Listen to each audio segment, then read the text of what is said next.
decía que, en primer lugar, queremos dar las condolencias a la familia y pensamos que lo que ha sucedido es un drama. Donosti es una ciudad muy pequeñita y hoy estamos todos verdaderamente tristes y dolidos.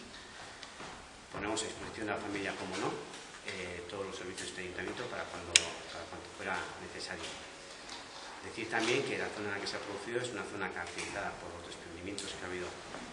más o menos habitualmente y que se estaba trabajando en este momento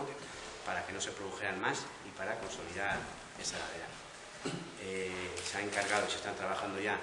todos los estudios para saber lo que ha acontecido, para aclarar todo lo que ha acontecido,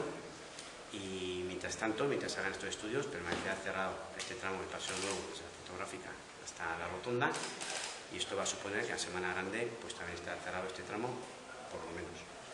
Y bueno, decir también que a las 9 de la mañana nos hemos reunido a la Junta de Portavoces y en ella se ha informado de todo lo que se ha hecho durante el día de ayer y lo que está haciendo a lo largo del día de hoy, y se ha decidido, como no puede ser de otra manera, pues sacar un texto consensuado de condolencias a la familia.